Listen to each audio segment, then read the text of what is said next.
mobile device, just head on over to SuperTalk TV. Now today we get to learn about a brand new supercomputer that has been unveiled by the U.S. Army Engineer Research and Development Center in Vicksburg, which has been dedicated in honor of a Medal of Honor recipient from Mississippi. I think that's a pretty cool thing. Joining us to tell us a little bit more about it is Bobby Hunter. He's the chief of the Supercomputing Research Center. So welcome, Bobby. Hey, good afternoon, Rebecca. Glad to be here with you. I feel like you have a much cooler job than I do, Bobby, working with supercomputers. It sounds like a whole lot of fun. So in general, just help us better understand what a supercomputer is. Okay, Rebecca. So a supercomputer, fundamentally it's built from some of the same types of components that you would have in your home desktop or laptop, right? They're little high-end components, but it's a processor, memory, disk drives for storage, but on really large scales, these supercomputers are comprised of thousands of these components. They're really large systems. They can occupy anywhere from 1,000 to 3,000 square feet of floor space for a single supercomputer. Also, a lot of power is required for these. A typical supercomputer can use 1 to 2 megawatts of power. That's 1 to 2 million watts. That's enough to power 100 to 200 residential homes. So everything is on a grand scale when we talk about supercomputers. But what really makes it super, while it's built from individual components similar to your home computer, all of those processors, thousands of them, are able to talk to each other and help to collectively work and solve a problem at the same time together. So kind of an example of our approach to supercomputing, if I were to ask you, Rebecca, to sit down with a piece of paper and add up all the numbers from 1 to 100, right? 1 plus 2 is 3, 3 plus 3 is 6, 6 plus 4 is 10, and so on. You could do that. It may take you about 5 minutes, Rebecca. If I had 10 people and I said, hey, I want you to add 1 through 10, the next person to add 10 through 20, and so on, you could probably solve that same problem in about 30 seconds if everybody's working on a separate piece of it. So that's what a supercomputer does for us. It can take those big problems and break them into smaller problems and get to results a lot quicker than a traditional computer. And for the scale of problems that we run, trying to solve those problems on a standard computer could take anywhere from months to years, and they're able to accomplish that same amount of work in hours. Bobby, I am so impressed that you think I could do that in 5 minutes. I really appreciate that. I think it may take me a little bit longer. Math can be hard. But I could totally see when you started breaking it down like that in terms of efficiency and where those computers can be helpful with those type of situations. So you guys are the U.S. Army Engineer Research and Development Center. Y'all go by ERDC for short.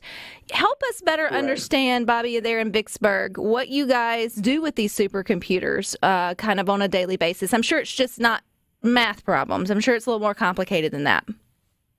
Right. It all breaks down to math problems at its fundamental level. But, these supercomputers are not only here for ERDC, but they also serve all three services of DoD. So we have Air Force, Navy, and Army users that use these resources to solve some of the most challenging problems that DoD is facing, right?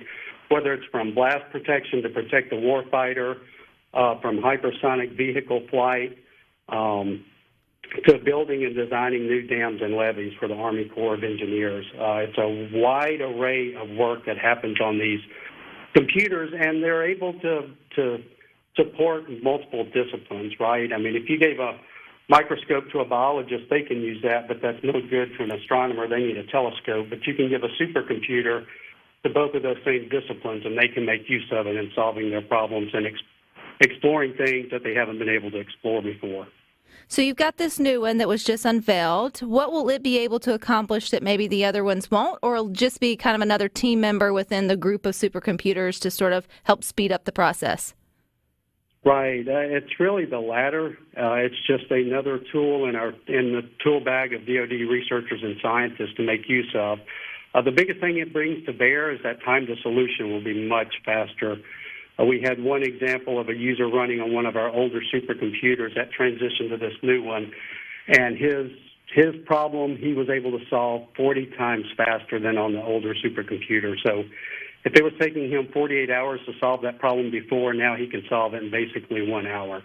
So it's going to provide much more fidelity and insight into these problems with the faster turnaround time on them. You all also make it a priority to sort of name them. Obviously, they're big machines. They should have a name within talking, but you make it a little special. You guys do an honor of servicemen and women. So this one has the name Carpenter. So how did the new supercomputer there at ERDC get the name Carpenter?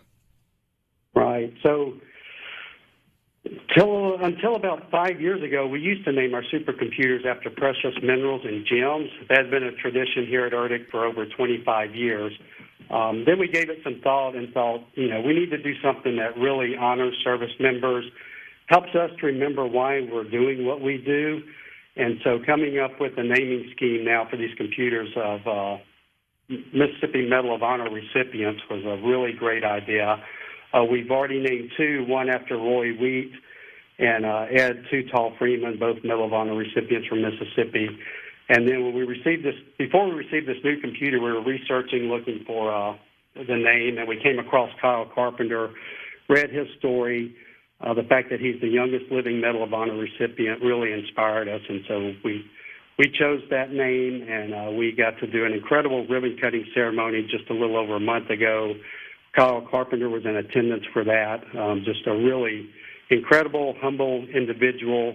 Like I said, it helps us to remember why we're doing what we do here at ERDC.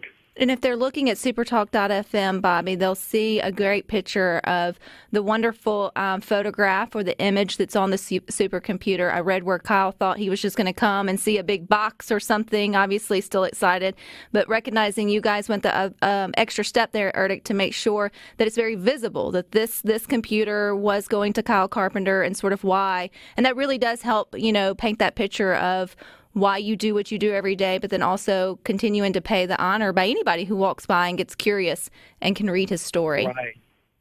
Right. It's a great sight to behold, and we have a great team here on site that does that visualization work for us, and they really did an outstanding job on that. And like you said, Kyle was really taken back when he saw that for the first time, so it seemed to really mean a lot to him to have that in his honor. So, Bobby, I do think you have a really cool job there at ERDC, you and all your teammates and everyone who, I know it takes multiples to keep supercomputers and all those things up. We often have parents, caregivers, even students listening to good things as we hit that car rider line. So what would you say to them in terms of like career opportunities when it comes to math or engineering or, marrying computers, their love of computers and all that, into one? What's the potential out there? Yeah, the potential is endless, right? I mean, technology just keeps getting more and more ubiquitous within engineering fields, and so I think it's, having an appreciation, a love for math. You don't always have to be the best at it, but having a good, strong math background, being able to problem solve, right? Enjoying having a new challenge, a new problem, and figuring out how to solve that problem. I think goes hand in hand with engineering as well. In particular, on supercomputers, learning things such as Linux, which is an operating system similar to Windows, but that's what we use within the supercomputing world. Getting some experience in that area is always helpful. Another thing I'd like to make sure users know about is that every year here at ERDC, we host what's called Games in Engineering, Math, and Science, GEMS, GEMS. And that is a one-week program for middle school and high school students to come out here.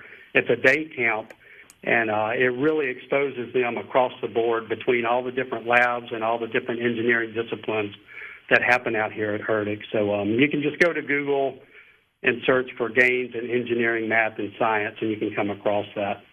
That is super cool. I hope folks take advantage of that. It wouldn't be a far drive for many for that day trip. I think opening our kids up, just letting them see what a supercomputer is, because, Bobby, it's hard to wrap your head around something you've never sort of seen before. But kudos to what you guys there are doing there at ERDC. Thank you so much for honoring our military servicemen and women, and I appreciate your time. Okay, thank you, Rebecca. Enjoyed it. All righty, you guys stick with us. We got more for you coming up next.